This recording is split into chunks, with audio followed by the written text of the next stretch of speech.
오늘 드리고 싶은 말씀의 제목은 대색임질입니다. 잠언서에 나타난 말씀을 통하여서 이 대색임질에 대한 이야기를 한번 해보기를 원합니다. 제가 어릴 때 시골에 자랐는데요. 자랄 때 저희 집에 소를 항상 키웠습니다. 제가 어릴 때는. 제가 이 인터넷 서치를 하다가 소를 서치하는데 옛날 저희들 키웠던 소랑 너무 닮았어요.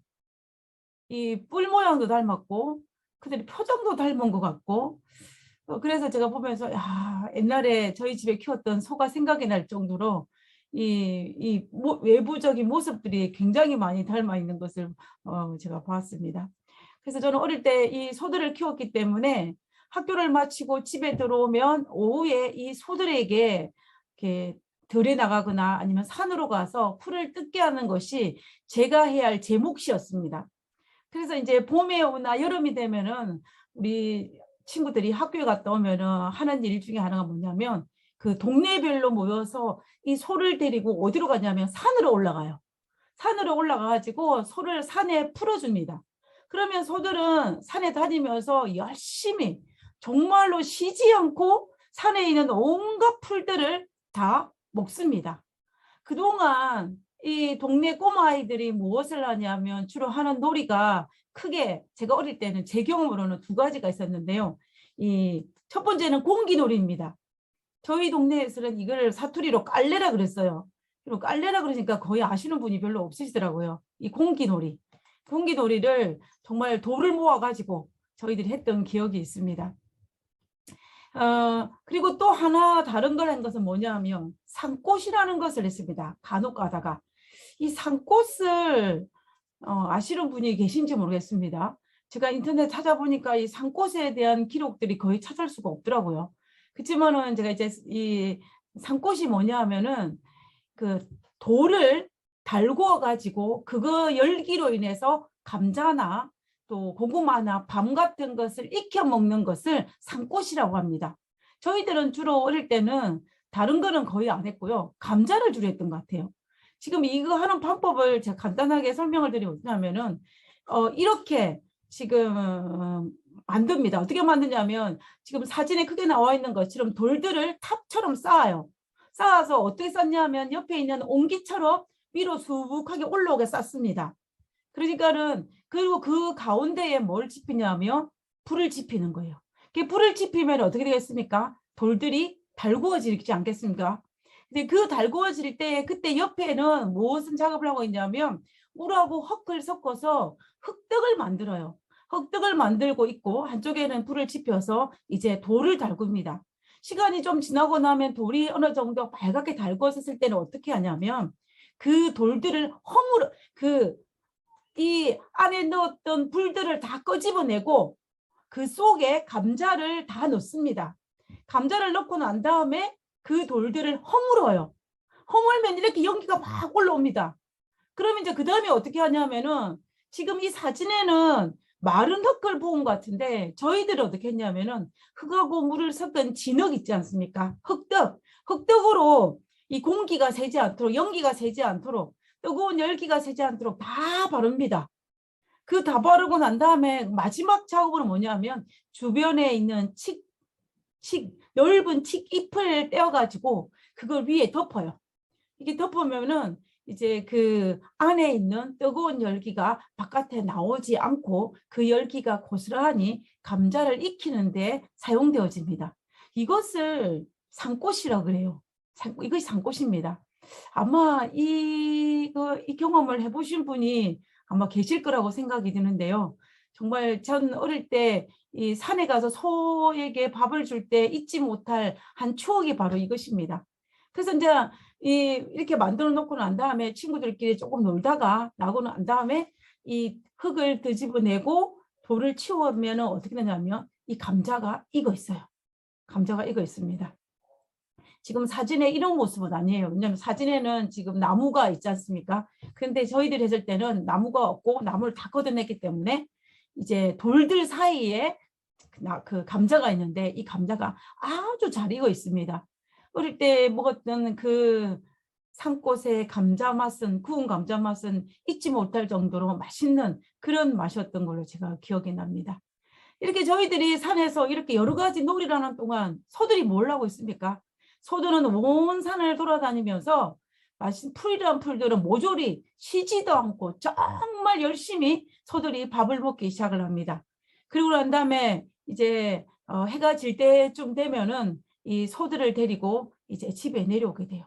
집에 내려와서 집에 가면은 그 저녁부터 시작하여서 그리고 그 다음날 아침이 되면 소들이 하는 일이 뭐냐면 되새김질입니다.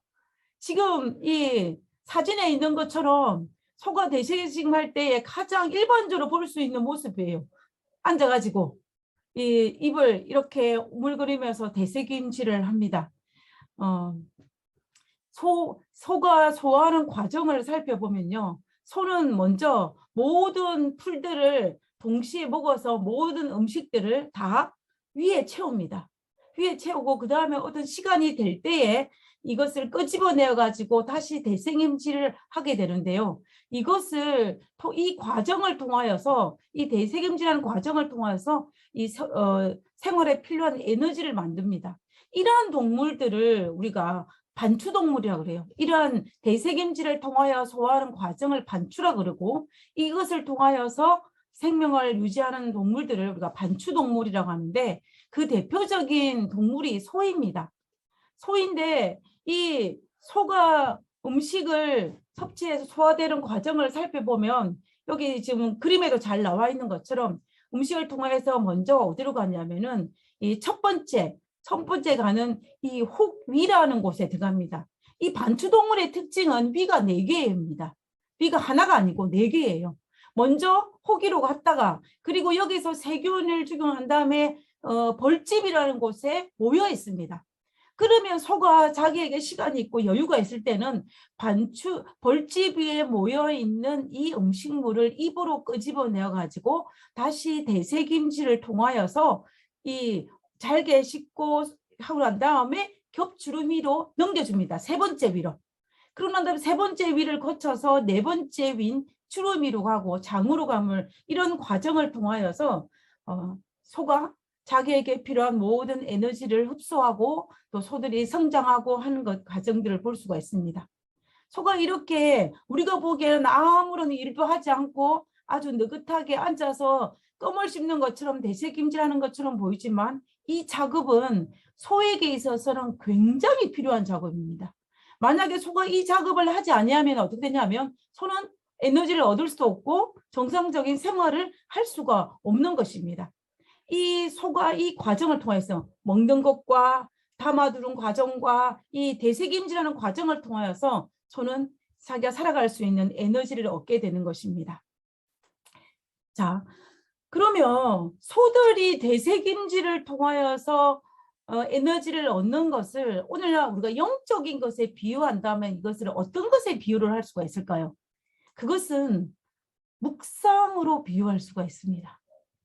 우리가 말씀을 읽고 또 묵상하고 적용하고 이런 모든 과정이 소가 음식을 섭취하여서 되새김질하는 이 반추하는 모든 과정과 굉장히 흡사한 것을 볼 수가 있습니다. 우리는 말씀을 일단 먹어야 되고 그리고 먹고 난 다음에 내 마음판에 담아두어야 합니다. 이 담아두는 것만으로 끝나면 안 되고 그리고 내 삶 속에서 어떤 일이 발생했을 때 그 담아둔 말씀을 끄집어내서 내가 되씹으면서 내 삶 속에 실천을 하고 적용을 해야만이 우리의 영적 생활이 건강해질 수 있다는 것입니다. 그래야 이 말씀이 하나의 지식으로 남지 아니하고 내 삶의 힘이 되고 내 삶의 활력이 돼서 우리가 영적으로 건강한 그러한 삶을 살 수가 있음을 우리는 알 수가 있습니다. 만약에 우리가 말씀을 읽고 그 말씀을 내 마음판에 담아놓기만 한다거나 아니면 하나의 지식으로만 생각한다면 우리는 아무리 말씀을 많이 먹고 아무리 말씀을 많이 듣고 아무리 말씀을 많이 읽었다 할지라도 그 말씀이 이 소처럼 되새김되지 아니하고 묵상되지 않기 때문에 우리는 영적으로 빈곤한 그리스도인의 모습으로 살 수밖에 없는 것입니다. 소가 반추, 되새김질을 하지 아니하면 절대로 정상적인 삶을 살 수 없는 것과 마찬가지로 우리 그리스도인은 어쩌면은 하나님의 말씀을 먹고 되새김질을 해야만이, 묵상을 해야만이 우리는 영적으로 건강한 우리의 삶의 신앙의 연수에 따라서 그런 그리스도인의 모습을 가질 수 있게 되는 것입니다. 그래서 우리는 말씀을 읽고 묵상하고 큐티하는 것을 오랜 시간 동안 우리가 장려하고 그것을 사람들에게 권면하고 있지 않습니까? 우리는 오늘 이 되새김질이라는 부분에 대해서 한번 생각해 보기를 원하는 것입니다. 여러분, 이 잠언의 저자는 솔로몬입니다. 이 솔로몬은 하나님의 큰 사랑 가운데 태어난 한 인물 중에 한 사람이 바로 이 솔로몬입니다. 우리가 알다시피 솔로몬은 다윗이 밧세바와 간음하여 태어난 그 아이가 죽고 난 다음에 다시 이 밧세바가 임신하여 낳은 아들이 바로 이 솔로몬입니다. 이 솔로몬으로 인하여서 다윗과 밧세바가 큰 위로를 받았다고 되어 있어요. 그뿐만 아니라 하나님께서도 이 솔로몬을 사랑하셔서 그의 이름을 여디디아라는 별칭을 주었습니다. 사무엘 12장 25절에 보면 선지자 나달을 보내 그의 이름을 여디디아라 하시니, 여디디아가 누구냐면 솔로몬이에요. 여디디아라 하시니 이는 여호와께서 사랑하셨기 때문이더라 라고 성경은 기록하고 있습니다. 왕이 된 이후에 솔로몬은 정말 기브온 산당에서 하나님께 1000번째를 드리는 그러한 왕이었고, 그리고 하나님께 지혜를 구한 그 왕이었습니다.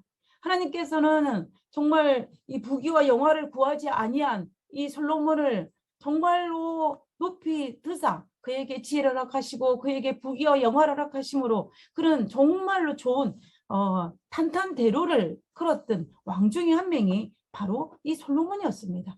그뿐만 아니라 솔로몬의 지혜가 얼마나 많았는지 하나님께 받은 그 지혜를 가지고 잠언 3천을 기록하였다라고 성경은 기록하고 있어요. 그만큼 솔로몬은 굉장히 지혜가 많았다라는 것을 우리는 그 어느 누구도 부인할 수 없습니다. 하나님께서 인정한 이 땅에서 지혜가 가장 많은 사람이 바로 솔로몬이었다라고 해도 그 어느 누구도 반박을 하지 못할 것입니다. 그래서 우리가 이 잠언은 솔로몬의 지혜가 충만했을 때에 하나님의 영광을 받고 기록한 책이 바로 이 잠언서입니다. 잠언서입니다. 그런데 문제가 뭐냐면, 문제는 이렇게 지혜가 충만한 가운데 잠언서를 기록할 만큼 솔로몬은 지혜로웠는데 자신의 지혜에, 자신의 권면에 넘어져서 정말 우리가 알다시피 노년에는 이방신을 섬기는 우상 숭배자로 전락했다는 것은 우리에게 굉장히 쇼킹한 일입니다. 여러분, 우리는 오랫동안 솔로몬이 젊어서 그런 지혜를 가졌고 노년에 이렇게 바뀌었다는 것을 오랫동안 들었기 때문에 우리에게 별로 큰 놀라움을 주지 않을지 모르지만 가만히 생각해 보면은 어떻게 솔로몬이 그렇게 젊은 날 그렇게 놀라운 지혜와 그렇게 놀라운 영성을 가졌었는데 어떻게 1000번째를 드릴 수 있을 만큼의 지혜와 하나님에 대한 신앙과 믿음과 하나님의 사랑을 받았던 그 인물이 어떻게 우상 숭배자의 모습으로 바뀌었는지는 우리가 참으로 놀랍지 않을 수가 없는 것입니다. 도대체 무엇이 그를 이렇게 바뀌었을까요? 무엇이 잘못되었기 때문에 그가 이렇게 변할 수 있을까요? 우리는 생각해 볼 필요가 있는 것입니다. 왜 그랬을까요? 우리가 알다시피 성경은 이렇게 기록하고 있습니다.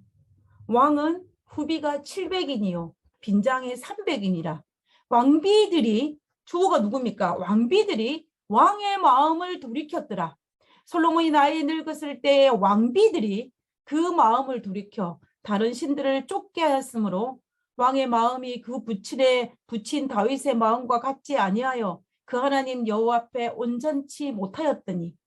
우리는 열왕기상 11장에 있는 이 말씀을 통하여서 솔로몬이 어떻게 왜 바뀌었는지를 성경은 정확하게 이야기하고 있습니다. 왕비들이 솔로몬의 왕의 마음을 돌이켰다라는 것입니다. 어떻게? 젊었을 때 가졌던 그 마음에서 우상을 숨기는 마음으로 돌이켰다라고 하는 것입니다. 우리가 너무나 오랫동안 들었던 말씀이에요. 그죠? 그런데 그러면 모든 책임들을 다 왕비에게 돌리면 될까요? 그럴 수 없습니다. 왕비들이 아무리 솔로몬의 왕의 마음을 돌이키려고 한다 할지라도 그 마음을 돌이킨 장본인은 누구예요? 솔로몬이에요. 솔로몬이 아무리 왕비들에게 모든 책임을 전가한다 할지라도 그 모든 책임의 주체는 누구냐면 왕 솔로몬 자신이라는 것입니다. 그러면 솔로몬이 왜 이 여인들의 마음에 말에 의해서 그의 마음이 돌려지게 되었는지에 대해서 우리가 한번 생각해 볼 필요가 있다는 것입니다. 우리가 세상을 살아가면서도 우리를 유혹하는 것들이 너무 많습니다. 우리가 넘어질 수 있는 것들이 너무 많습니다. 우리가 하나님을 사랑하는 마음에서 반대되는 마음으로 돌리기 위해서 사탄은 우는 사자처럼 덮이다라고 하였습니다. 그러면 그 많은 유혹들 앞에 솔로몬은 왕비들이 그렇게 했다면 우리 삶 속에서는 그 외에 여러 가지 것들 중에서 우리가 어떻게 우리 마음을 돌이키지 아니하고 끝까지 예수님 오시는 그날까지 나에게 주어진 생명이 다하는 그날까지 마음을 돌이키지 않고 있을 수 있을 것인지는 우리에게 큰 숙제이고 우리에게 도전이라는 것입니다. 우리는 그 부분에 대해서 한번 생각해 볼 필요가 있습니다. 이 솔로몬의 아버지 다윗과 그의 아들 솔로몬은 많은 부분에 닮았지만 영적인 부분에서 아주 큰 차이점이 하나 있습니다.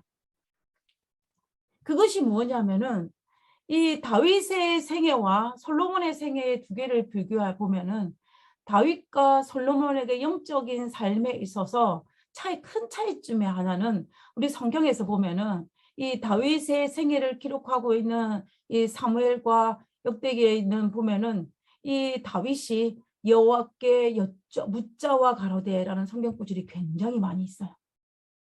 그 말은 무슨 말입니까? 다윗은 하나님께 무엇인가를 여쭈었다는 것입니다. 다른 말로 하면 하나님께 기도했다는 이야기예요. 그러면 솔로몬은 기도하지 않았습니까? 1,000번제를 드리고 기도했잖아요. 솔로몬도 기도를 했습니다.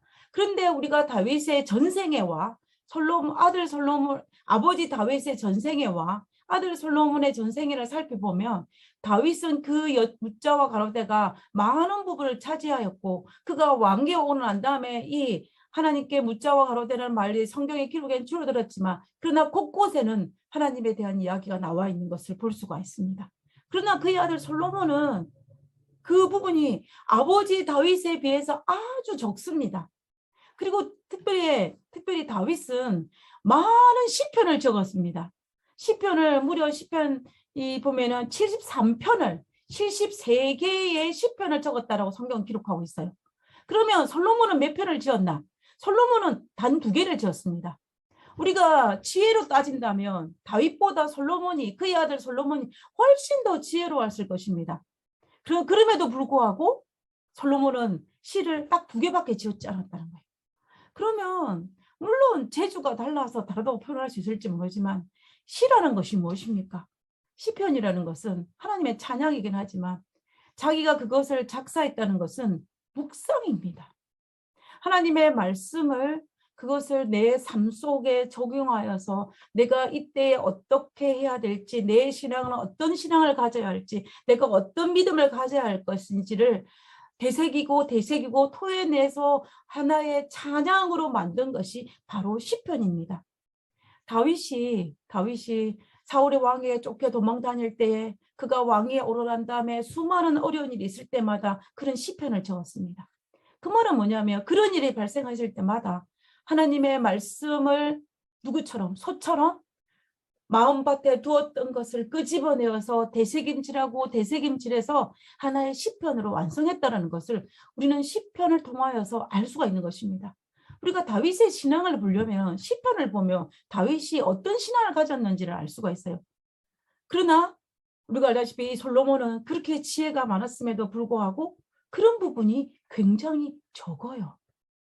우리가 이 말을 통하여서 아버지 다윗과 아들 솔로몬에게 영적인 가장 큰 차이점은 바로 뭐냐면 하나님의 말씀을 묵상하는 그 빈도가 그것이 굉장히 차이가 난다는 것을 우리가 알 수가 있다는 것입니다.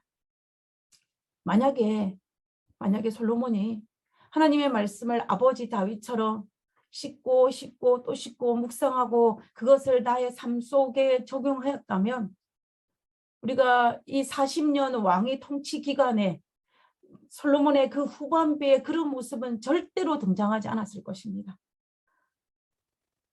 비근한 예로 이 한 가지를 한번 살펴보겠습니다.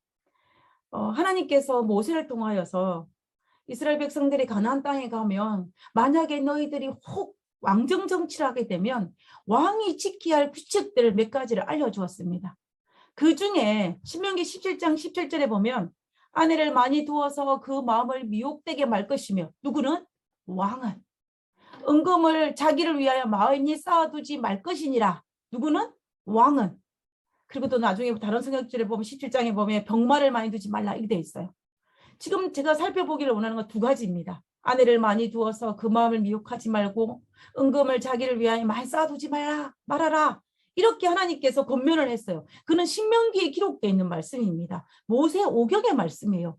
이 말씀을 솔로몬이 몰랐을까요? 당연히 알았죠. 솔로몬은 이 모든 것을 너무나 잘 알았습니다. 그럼에도 불구하고 우리가 앞에 읽어봤던 것처럼 솔로몬은 많은 아내를 두었습니다. 그 또 누구를? 이방 여인들을 수백 명의 수백 명의 여인들을 아내로 맞이했어요. 그 다음에 은금을 자기를 위해 많이 쌓아두지 말라 그랬는데 솔로몬이 어떻게 했습니까? 은과 금을 쌓을 곳이 없어서 금으로 방패를 만들어서 창고에 넣어놓고 방패를 만들어서 이 호위대장에게 주어가지고 그 방패를 들고 지키게 하였습니다. 그리고 너 그럼에도 말미암고 더 많아가지고 금으로 기둥을 입혔다 그랬어요. 그만큼 얼마나 많은 금들을 이 솔로몬이 쌓아두고 저장해 두었는지를 우리는 성경을 보면은 확인할 수가 있습니다. 저는 이 말씀을 보면서 이 솔로몬이 분명히 신명기에 이 말씀을 읽었는데 솔로몬은 어떻게 하지 않았다는 거예요. 이 말씀을 별로 개의치 않았다는 이야기입니다. 그렇기 때문에 아내를 많이 두었고 은금을 쌓아둘 수가 있었을 거예요. 만약에 그 말씀을 내가 깊이 새기고 묵상하고 되새기고 되새김질했다면 그 말씀이 걸려서 이방 여인을 아내로 맞이하는데 주춤하였을 것이고 그리고 은금을 쌓아두는데 주춤하였을 것입니다. 그렇지만 우리가 솔로몬의 생애의 모습들을 살펴보면 어디 곳에 가서도 아내를 맞이하는데 주춤하였거나 은금을 쌓아두는데 주춤했다는 기록은 전혀 없어요. 그렇기 때문에 그것은 말씀으로 가지고 내 마음에 어떻게 두기는 하였지만 지식으로 가지고 있기는 하였지만 뭐 하지는 못했다? 그것을 되새김질하여서 자신의 영적인 삶으로서 에너지로 만드는 데는 부족하였다라는 것이 되는 것입니다. 자, 그리고 또 특별히 우리가 솔로몬은 잠언서에 보면은 어느 부분에 대해서 많이 언급을 하고 있냐면 특별히 여인들에 대한 이야기가 굉장히 많이 있어요. 유독 정말 젊어서 취한 아내에게 만족하고 음녀나 이방 여인을 취하지 말라는 말씀이 굉장히 많이 있습니다. 솔로몬이 잠언서에 이런 권면을 한 거예요. 본인이 권면한 것입니다. 이것이 너를 지켜서 악한 계집에게 이방 계집의 혀를 후리는 말에 빠지지 않게 하리라. 그리하면 이것이 너를 지켜서 음녀에게 그리고 말로 후리는 이방 계집에 빠지지 않게 하리라. 이 말씀이 잠언서에 보면 굉장히 많이 등장하는 것을 볼 수가 있어요. 우리는 이것을 통하여서 솔로몬이 이방 여인에 대한 위험성을 너무나 잘 알고 있다는 것입니다. 그리고 이 이방 여인들이 후리는 말이 얼마나 악독하고 덕이 되지 아니하고 자기를 정말 큰 위험에 빠진다는 것을 솔로몬은 너무나 잘 알고 있다는 것입니다. 자, 그래서 솔로몬이 말하고 있는 이것이 무엇입니까? 이것을 너를 지켜서 이것이라고 등장하는데 이것의 주체가 뭐냐면은 우리가 앞에 있는 성경절에 나옵니다. 잠언 60장 20절에서 21절에 보면 내 아들아, 내 아비의 명령을 지키며 내 어미의 법을 떠나지 말고. 아비의 명령, 어미의 법 무엇입니까? 율법입니다. 21절에 보면 그것을 항상 내 마음에 새기며, 그것이 아비의 명령이고 어비의 법이며 율법을 내 마음에 새기며 내 목에 매라는 것입니다. 그래서 이 솔로몬이 이것을 지키면 누구를? 이방 여인을 가까이 하지 말고 호리는 말에 넘어가지 않을 것이니 이 율법을 잘 지켜라고 이 솔로몬은 계속해서 잠언에서 반복하여 말씀하고 있는 것을 볼 수가 있어요. 우리는 이것을 통해 솔로몬은 너무나 잘 알고 있다는 것입니다. 다른 말로 하면 솔로몬은 이 모세 오경에 대한 지식, 그리고 왕으로서 해야 될 율법과 지식에 대해서는 솔로몬은 너무나 잘 알고 있었다라는 결론이 나오는 것입니다. 그런데 솔로몬이 그렇게 젊은 날 했지만은 정말 노년에 자기가 그렇게 권면했던 그 권면에 지키지 못하고 제약에 빠져 허우적거리고 정말 이 모든 것들을 다 경험하고 난 다음에 과거를 되돌아보며 후회하면서 회개하면서 그가 마지막으로 남긴 이 전도서 결론을 그가 이렇게 지었습니다. 일의 결국을 다 들었으니 하나님을 경외하고 그의 명령을 지킬지어다. 이것이 이 말씀이요. 하나님을 경외하고 그의 명령, 계명을 지킬지어다. 이 말씀이 솔로몬의 생애의 결론입니다. 그 똑똑한 솔로몬의 결론이 바로 이것인 것입니다.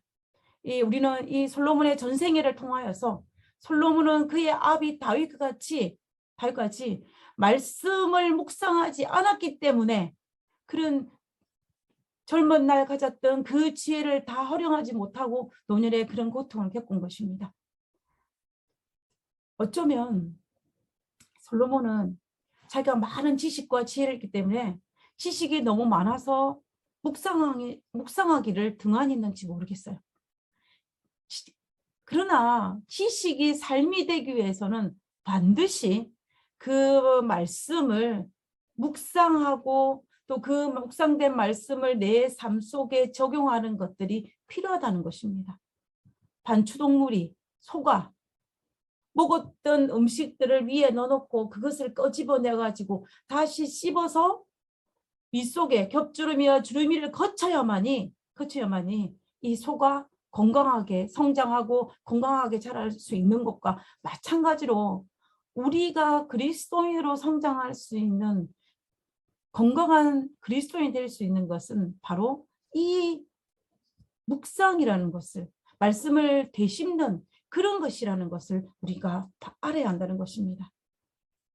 아무리 성경에 대한 지식이 많이 가졌다 해도 그 지식이 성숙한 그리스도를 만들지 못한다는 사실을 우리는 반드시 깨달아야 됩니다. 그 성경 지식을 얼마나 우리의 삶에 활용하느냐, 다시 말하면 이 말씀을 꺼집어내가지고 되새김질 하느냐에 따라서 우리가 성숙한 그리스도를 되느냐 마느냐가 갈라지는 척도이지 그 지식만 가지고는 성숙한 그리스도인을 만들지 못한다는 것입니다. 그래서 우리가 매일의 삶 속에서 성경 말씀을 놓지 않고 매일 묵상하는 것입니다. 매일 말씀을 읽으려 노력하는 것입니다. 어제의 지식이 오늘의 지식은 될 수 있어요. 맞습니다. 그런데 어제의 지식이 오늘 그리고 내일 성숙한 그리스도를 만들지는 못한다는 거예요. 그 지식을 끄집어내어서 되새김질, 묵상을 통해서 내 삶 속에 적용해야만이 성숙한 그리스도인으로 만들 수 있다는 것입니다. 다윗이 그렇게 아름다운 믿음의 사람으로 바뀔 수 있는 것은 그가 수많은 어려움도 겪고 수많은 죄도 지었지만 그때마다 마음속에 담아두었던 말씀을 끄집어내어서 끊임없이 묵상하고 반추하고 했기 때문에, 그리고 그것을 내 삶 속에 다시 활용했기 때문에 그가 바뀔 수 있음을 우리는 잊지 말아야 합니다. 우리가 어릴 때 배운 것들을 아무것도 잊지 않고 다 기억하십니까? 사실 우리는 대부분 다 잊어버립니다. 그죠? 아니 뭐 어떤 지식뿐만 아니라 옛날에 만났던 사람들도 몇십 년이나 몇 년이 지나고 난 다음에 만나면 모르는 경우가 종종 있습니다. 어떤 분들은 잘 알아보는 분도 있지만 저는 개인적으로 제가 안면 인식 장애라고 생각할 정도로 잘 알아보지 못하는 경우가 종종 있어요. 근데 중요한 거는 뭐냐면요. 저처럼 잘 알아보지 못하는 사람이나 또 잘 알아보는 사람이나 상관없이 동일한 하나의 뭐가 있냐면은 한 사실은 오랫동안 그 사람에 대한 기억을 잊어버리고 그 사람을 머릿속에서 생각하지 않았다는 거예요. 제가 만약에 아무리 옛날에 만나던 사람을 잘 기억하지 못하는 그런 어떤 성향을 가졌다 할지라도 제가 말씀을 계속 그 사람을 계속 생각하고 그 사람을 머릿속에 자꾸 떠올렸다면 어떻게 되겠습니까? 당연히 제가 그 사람을 다시 만났을 때 10년이 아니라 20년이 지나고 30이 지나도 그 사람을 만나면 제가 기억할 것입니다. 제가 기억하지 못하는 이유는 어느 기간 동안 그 사람에 대한 생각을 하지 않았다는 것밖에 되지 않는 거예요. 우리가 이 사실을 볼 때에 하나님의 말씀도 우리가 얼마나 시간이 날 때마다 묵상하고 또 묵상해야 되는지를 우리가 알 수 있는 그 비결이 바로 여기에 있음을 볼 수가 있습니다. 우리가 평생 말씀을 소리에 놓지 않는 이유, 그리고 평생 동안 말씀을 듣는 이유가 바로 여기에 있는 것입니다.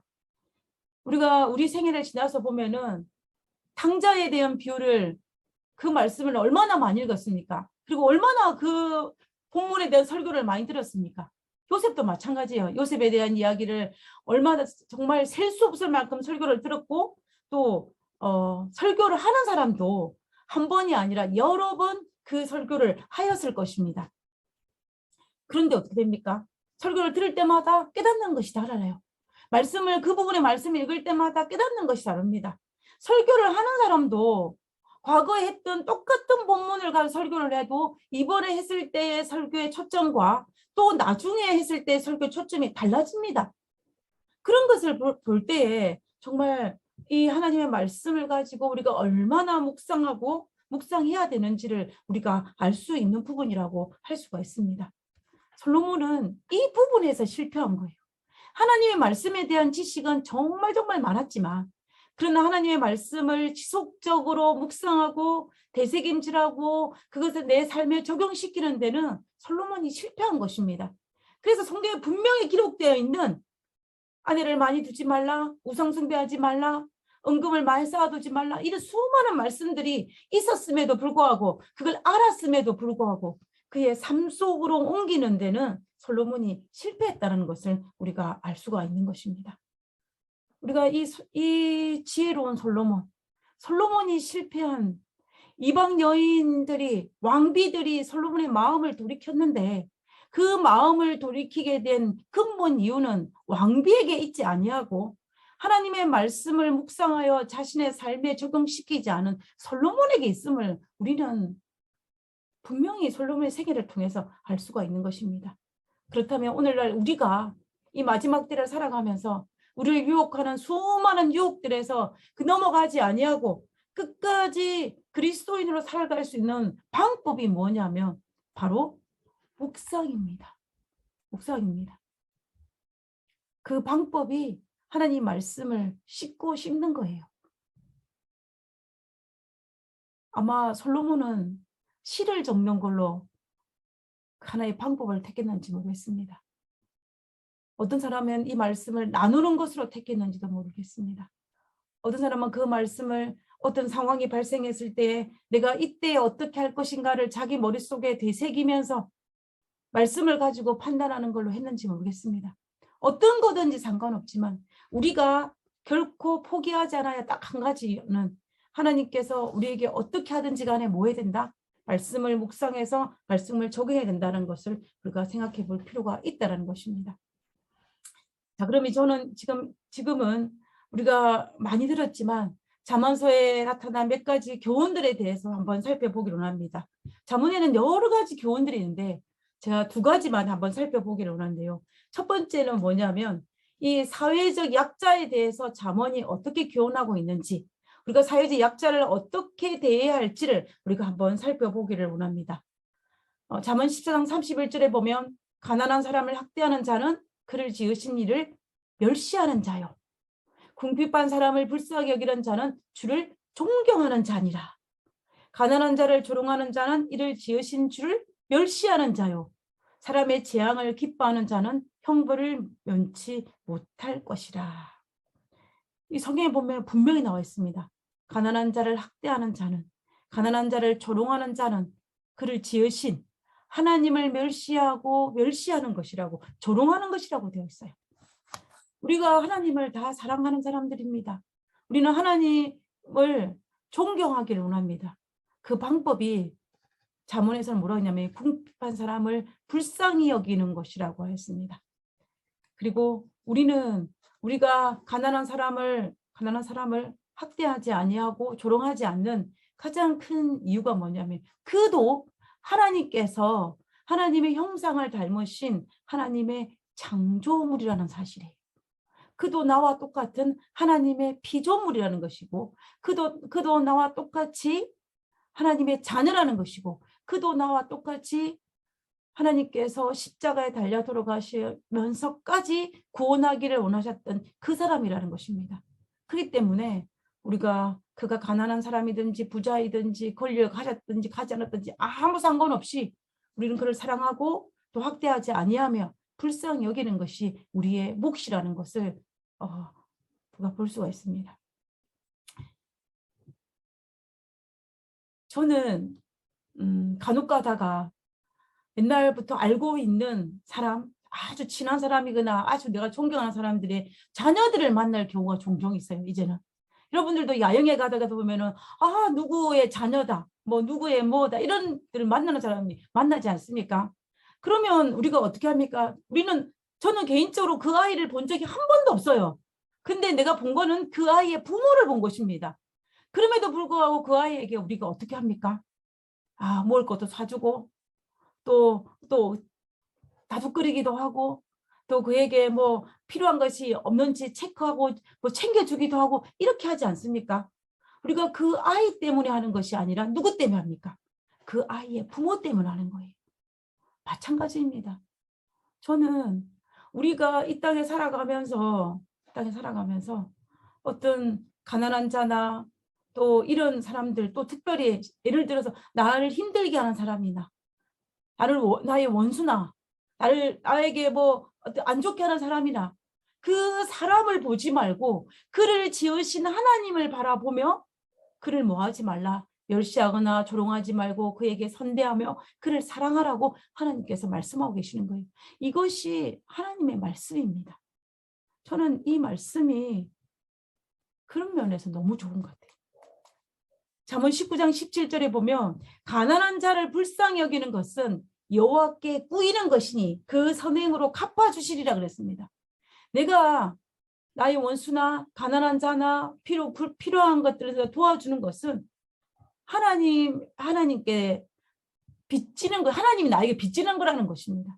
그러면 하나님께서 그걸 어떻게 하시겠다? 갚아주시겠다라고 말씀하고 계시는 것을 볼 수가 있어요. 저희 친정 어머니께서 입버릇처럼 말씀하시는 것 중에 하나가 뭐냐면 타인에게 선을 베풀어라는 것입니다.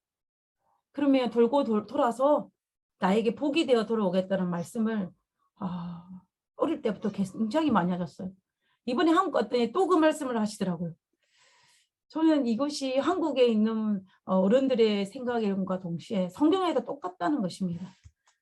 이 잠언 11장 1절에 보면 솔로몬은 너는 내 떡을 우리에 던져라. 여러 날 후에 도로 찾으리라 그랬습니다. 똑같은 말씀이에요. 그리고 잠언 19장 17절에 내가 가난한 자의 하는 것은 가난한 자를 불쌍히 여기는 것은 여호와께 꾸이는 것이니 그 선행을 갚아주리라. 똑같은 말씀입니다. 똑같은 뜻이에요. 똑같은 뜻입니다. 신약에 와서도 마찬가지입니다. 신약에 와서도 예수님께서 권면하시기를 지극히 작은 자 하나에게 한 것이 곧 누구에게 한 것이라고 했습니다. 곧 내게 한 것이라고 했습니다. 내게 한 것이. 벗었을 때 옷을 입혔고 병들었을 때 돌아보았고 옥에 갇혔을 때 와서 보았던 이 모든 것들이 다 누구에게 한 것이라? 곧 내게 하나님께 한 것이라고 예수님께서 말씀하셨어요. 그렇기 때문에 우리가 다른 사람에게 선을 베풀며 그것이 이 땅에 들어올 뿐만 아니라 하나님께서 약속하셨습니다. 선행으로 갚아주리라. 갚아주리라. 우리가 만약에 이 세상의 모든 만물들을 바라보는 관점이 하나님께서 우리에게 주시는 말씀을 가지고 바라볼 수 있는 관점으로 이 모든 세상을 바라보고 모든 피조물을, 나를 포함한 피조물을 바라본다면 우리는 약자나 가난한 자나 심지어 원수라 할지라도 우리는 어리석은 사람으로 행동하지 아니하고 올바른 그리스도인으로 행동할 수 있을 것입니다. 나를 힘들게 한 그 사람도 하나님의 피값으로 산 영혼이기 때문에 우리는 결코 어리석은 행동을 하지 않을 수 있게 될 것이라는 것입니다. 그러므로 우리는 말씀을 통하여서 변화되는 것이 우리에게 필요하다는 것입니다. 두 번째는 분노에 관한 문제입니다. 잠언 22장 24절에 보면 노를 품는 자와 사귀지 말며 울분한 자와 동행하지 말지니라고 되어 있어요. 성경에는 노하기를 더디하는 자는 용사보다 낫고 슬기로운 사람이라고 거듭거듭 이야기하고 있습니다. 그러면서 잠언에서는 정말 많이 언급하고 있는 것을 분노를 쉽게 내는 자를 경계하라고 이야기하고 있고, 누가? 솔로몬이. 노하기를 더디하라고 경계에 경계를 더하라고 말하고 있습니다. 분을 쉽게 내는 자는 다툼을 일으켜도 노하기를 더디하는 자는 시비를 그치게 하느니라. 노하기를 더디하는 자는 용사보다 낫고 자기의 마음을 다스린 자는 성을 빼앗는 자보다 나으니라. 노하기를 더디하는 것이 사람의 슬기요 허물을 용서하는 것이 자기의 영광이니라. 그래서 혹시 내가 화가 날 때가 있을 때 노하기를 더디하는 자는 용사보다 낫고 저를 머릿속에 떠올리시기 바랍니다. 그러면은 컴다운이 돼요. 왜냐하면 말씀에는 힘이 있기 때문에, 파워가 있기 때문에 가능한 것입니다. 우리가 성경을 보면은 이 분노를, 울분을 참지 못해서 정말 안 좋게 된 여러 성경의 인물들이 있습니다. 그 인물들의 대표적인 사람은 우리 인류 역사에서 첫 번째가 가인이에요. 가인. 정말 가인이 하나님께서 자기의 재물을 받지 않은 것에 분노하여서 내 동생의 재물을 받고 나의 재물을 받지 않은 분노하여서 이 가인이 그 노를 참지 못하여 동생을 죽인 사건이 있지 않았습니까? 야곱의 아들인 에서도 마찬가지입니다. 에서도 자기의 축복의 동생 야곱이 빼앗았다는 것을 에서가 알고 난 다음에 어떻게 해요? 에서가 분을 참지 못해서 자기 동생을 죽이려고 합니다. 그때 그리고 모세도 가나안 땅에 들어가지 못한 결정적인 이유는 무리바 사건에서 그가 이 이스라엘 백성들에 대한 분노를 노하기를 더디하는데 실패한 거기 때문입니다. 사울 왕도 마찬가지죠. 사울 왕도 다윗에 대한 분을 참지 못해서 그래 되었고, 그리고 우리에게 의로운 왕이라고 알려진 우시야 왕도 이 마지막 때에 이 분노를 더디하지 못해가지고 정말 그 노년이 참 슬프게 된 한 인물 중에 대표적인 인물이 우시야 왕입니다. 우시야 왕은 굉장히 선한 왕이었어요. 그런데 그 우시야 왕이 제사장이 그 분향 드려야 되는데 자기가 분향을 드렸습니다. 자기가 분향을 드리니까 제사장이 어떻게 해요? 책망을 했습니다. 그 책망에 분노하여 가지고 노해가지고 이 노를 발할 때에 하나님께서 우시야 왕의 문둥병이 발하게 하였어요.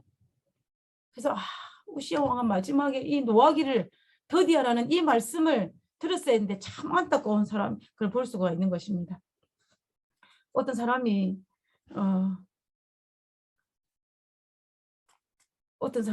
이런 이야기를 했습니다.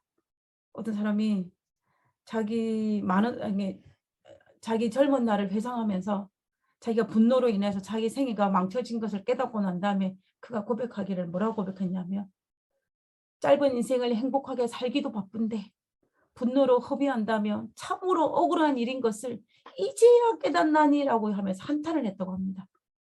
우리가 남아있는 이 시간 동안 행복하고 살기도 바쁜데 우리가 분노로 허비해서 그런 정말 억울한 일은 우리에게 없어야 할 것입니다.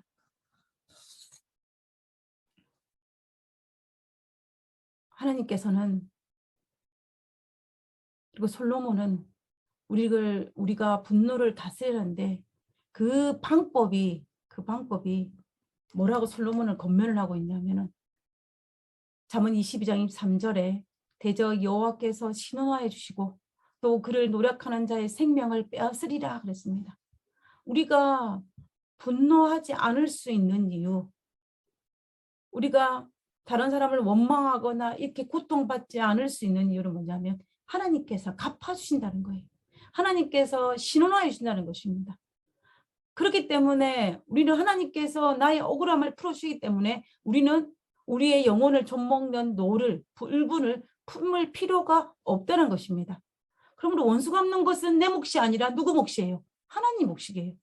그래서 그것을 하나님께 넘기는 것이 우리 그리스도인의 해야 할 일입니다. 이것이 그리스도인과 비그리스도인이 가진 아주 놀라운 차이점입니다. 우리는 분노를 내가 가지고 있지 아니하고 넘겨주는데 비그리스도인들은 그 분노를 고스란히 자기가 가지고 자기가 해결하기 때문에 완전히 다른 결과를 가져오는 것을 우리가 볼 수가 있는 것입니다. 우리는 잠언서에 나타난 이런 우리 삶에 있어서 아주 직접적인 분노 문제라든지 세상의 사람들을 어떻게 대해야 되는지를 이런 모든 말씀들이 잠언서에 있습니다. 제가 어릴 때 많은 분들이 저에게 뭐라고 말했냐면 잠언서를 읽으라는 권면을 들었어요. 그리고 저도 사실은 이 젊은이들에게 학생들에게 이 잠언을 읽으라고 많은 권면을 했습니다. 그런데 제가 생각하기는 뭐냐면 이 잠언은 젊은이들만 읽어야 될 것이 아니라 남녀노소를 불문하고 이 말씀을 내 삶 속에 적용하여서 내가 실제적으로 어떻게 살아야 할지를 가장 많은 부분 담겨져 있는 책이 바로 이 잠언서라는 것입니다. 그래서 우리는 이 잠언서에 있는 말씀을 누구처럼 솔로몬처럼 지식으로만 알지 말고 그것을 끄집어내어서 씹고 또 씹고 또 씹고 되새김질하여서 그것을 내 삶에 적용할 때 우리는 누구처럼 다윗처럼 실패하지 않은 그리스도인으로 살아갈 수 있는 것입니다. 내가 아무리 많은 지식을 가져도 되새김질을 하지 아니하면 묵상을 하지 아니하면 어떻게 된다? 솔로몬처럼 실패할 수 있다는 사실을 우리는 반드시 기억해야 됩니다. 그러므로 우리는 소처럼 열심히 먹고 시간이 날 때마다 먹었던 그 말씀을 꺼집어내서 되새김질함으로 말미암아 우리의 그리스도인의 모습이 영적으로 건강한 그러한 모습으로 살아갈 수 있는 우리 모두가 되기를 간절히 바라면서 오늘 말씀을 마치고자 합니다. 우리 찬미 부르고 기도하고 마치겠습니다.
일의 결국을 다 들었으니 하나님을 경외하고 그의 명령을 지킬지어다. 하늘에 계신 저희들의 아버지, 하나님, 우리가 오랫동안 하나님의 말씀을 들었습니다. 하나님, 우리가 오랫동안 하나님의 말씀을 읽었습니다. 우리가 오랫동안 하나님의 말씀과 하나님의 사랑을 깨달았습니다. 아버지, 우리가 이 모든 것들이 하나의 지식으로 남지 아니하고 우리의 삶에 녹아서 우리의 삶의 모습에 될 수 있도록 도와주시옵소서. 하나님, 소들이 쉬지 아니하고 되새김질하는 것처럼 아버지여, 우리도 쉬지 않고 말씀을 묵상하고 적용할 수 있도록 도와주시옵소서. 아버지여, 다윗이 성공한 그 비결을 깊이 깨달아 알게 하셔서 우리도 동일한 그러한 사람으로 살 수 있도록 도와주시옵소서. 이 자리 머릿속 우리 모두에게 하나님의 말씀이 살아 숨쉬서 역동하는, 영적으로 날마다 성장하는 그리스도인 형상을 닮을 수 있도록 도와주시기를 간구하며 거룩하신 예수님의 이름으로 기도드렸습니다. 아멘. 네. 감사합니다. 안녕하십니까. 예배에 참석하신 모든 분들을 환영합니다. 예수님께서 정말 기뻐하시는 시간입니다. 7월 셋째 안식일을 맞이했습니다. 7월 달은 큰 달이라 5 안식일이 있습니다. 그래서 오늘 셋째 안식일을 맞이했고요. 건강한 가운데 여러분 이렇게 만나 뵙게 돼서 반갑고, 그리고 선교지로 떠난 모든 분들 소식 혹시 들으셨나요? 지금 아직 도착하지는 못했겠죠? 우리 유 목사님, 우리 교회에서 떠나신 분들은 금요일 날 도착 예정입니까? 언제 도착 예정이죠?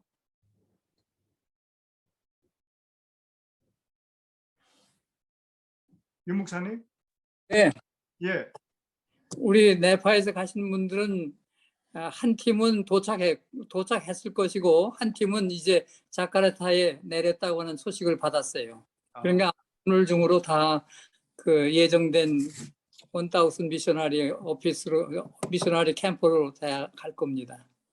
예. 한 50명이 한국, 필리핀, 미국 동부, 중부, 서부에서 각각 따로 가는데요.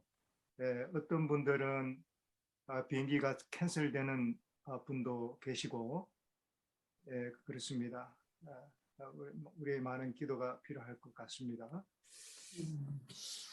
오늘 또 무엇보다도 하나님께서 우리에게 복 주시고 거룩하게 하시는 이 안식일을 맞이해서 우리 온 마음을 다하여 하나님을 생각하는 그런 안식일이 되었으면 좋겠습니다.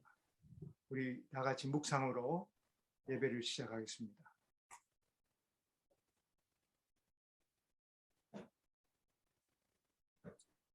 우리 첫 찬미 달고 오면 그 말씀 232장 다 같이 부르시겠습니다. 찬미 후에 이병희 집사님 이들을 위해서 기도해 주시겠습니다.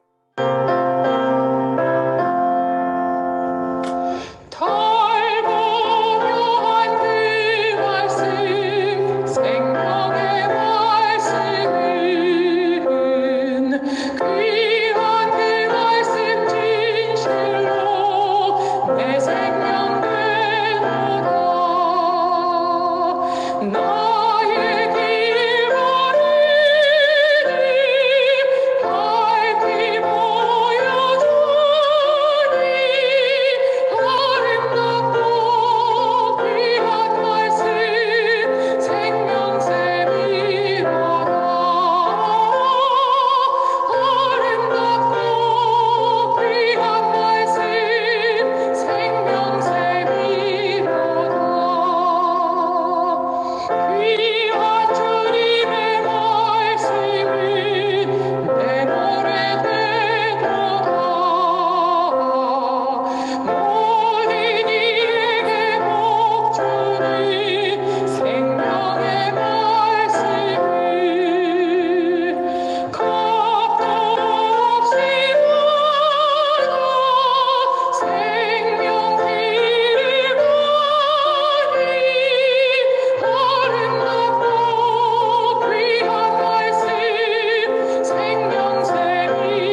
하늘에 계신 아버지 하나님, 한 주일 동안 저희들의 삶을 지켜주시고 각자의 집이지만 한 마음으로 모일 수 있게 해주셔서 감사합니다.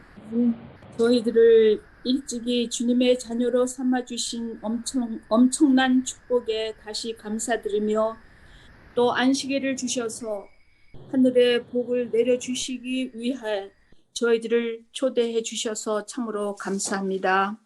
넘치는 하늘의 축복 속에 저희 마음에 기쁨과 평안이 있게 하여 주시옵소서.